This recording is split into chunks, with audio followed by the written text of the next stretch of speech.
আমরা নিজের পেটটাকে চালানোর জন্য কতই না কর্ম করি। কেউ কৃষি কাজ করি, কেউ মিল কারখানায় বা গার্মেন্টসের চাকরি করি। ভাই অনেক কাজই করি আমাদের জীবনে। আমাদের যে সবার উপরে যে একজন আছে তার কাজটা আমরা কয়জনে করি?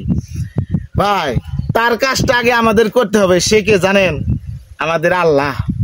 আল্লাহ আছে না? পরে আল্লাহর কাজগুলা আমাদের সবার আগে করতে হবে।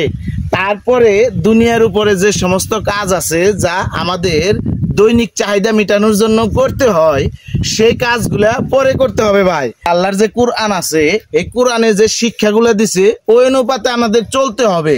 তাহলে সে আমরা দুনিয়ার বুকে ভালো থাকবো এবং পরকালেও ভালো থাকবো। ভাই আমরা দুনিয়ার বুকে আমাদের পেট চালানোর জন্য অনেক কিছু করি, যেমন কৃষি কাজ করতেছি, মেল ফ্যাক্টরিতে কাজ করতেছি, আদার্স অন্যান্য অনেক কাজগুলাই করে থাকি আমরা। ঠিক সেই রকম ভাবে আমরা যদি ভালো কাজগুলাও করি, আল্লাহর গুণগান গুণা যদি আমরা গাই, কোরআন শরীফ যদি নিয়মিত পড়ি বা ওদের অর্থগুণা বিশ্লেষণ করে আমরা যদি বের করে ওখান থেকে কিছু জ্ঞান অর্জন করতে পারি, ওইটা হয়েছে আমাদের সবচেয়ে বড় নিয়ামত। তাই সবসময় কোরআনের কথা বলবেন। রমজান মাস চলতেছে, 5 ওয়াক্ত নামাজ পড়বেন, রোজা রাখবেন, তারাবি পড়বেন, পারলে নফল ইবাদতগুলা করবেন।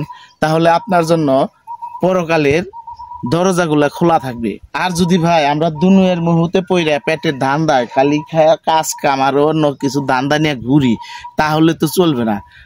এ কালে নয় আমরা চলে গেলাম এভাবে, পরকালের আমাদের ঠিক আছে আমাদের জন্য দরজাগুলা বন্ধ থাকবে। চেন জান্নাতের দরজাগুলা বন্ধ থাকবে, আর দরজা কোনটা খোলা থাকবে? জাহান্নামের। তাহলে আমাদের এ কালো ঠিক রাখতে হবে, ও কালো ঠিক রাখতে হবে। তাই আল্লাহর কোরআন মেনে চলে আমাদের কাজ করতে হবে এবং সামনের দিকে এগিয়ে যেতে হবে। তাহলে আমরা একাল পরকাল দোনো কালটাকে নিজের মতো করে থাকতে পারবো, বসবাস করতে পারবো। আর যদি ভাই খালি যদি আমরা একালের চিন্তা করে উপরে উঠবো কিভাবে, তাহলে ভাই পরকালের চিন্তা করে একবার বাদ দেন। বাদ দিলে তো ভাই ভবিষ্যৎ আপনার পরকালের জন্য একবার অন্ধকার। জাহান্নামের আগুনে জ্বলতে জ্বলতে জ্বলতে আপনি শেষ হবেন না। আপনার খালি উঠাইবে, জ্বালাইবে। যেমন কামার আছে না, দেখবেন কামারে যখন একটি লোহাকে আগুন দেয় পুরায় লাল টকটক হয়, ওইটা কি করে? কি পিটায়, পিটিয়ে আবার করে পানিতে দেয়। পানিতে দিলে আবার ঠান্ডা হয়। আবার যখন ওটা সাইজ করার লাগে আবার করে আগুনে দেয়, আবার ওটারে পিটায়, পিটাইতে পিটাইতে আবার ওটার পজিশন করে তার মন মতন করে নয়, আবার পানিতে দেয়। ঠিক এইভাবে আমাদেরকে যদি আল্লাহর কালাম না মানি, আমরা ওপারের কাজকর্ম না করি, কোরআন না মানি, কোরআনের যে শব্দগুলা ওইগুলা যদি আমরা ভালোভাবে প্রয়োগ না করি বা না জানি, তাহলে ওই কামারের মতো অবস্থা হবে আমাদের। ওই লোহার মতো আগুনে পুরাইবে, আবার পানিতে দিবে, ঠান্ডা করবে, আবার পিটাইবে, আবার আগুনে পুরা দিবে। এইভাবে জ্বলতে হবে সবার।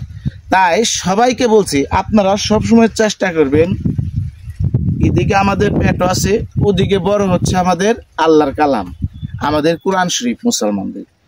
এইগুলা মেনে যখন চলবেন, দেখা যাইতেছে আপনি উপারের জন্য ভালো, দুনিয়ার উপরেও হয়তো আপনার সাময়িকভাবে চলতে কষ্ট হবে, দুবেলা দুমুঠো ডাল ভাত খেতে পারবেন, কিন্তু আপনার জন্য সবকিছু খোলা থাকবে আল্লাহর দরবারে।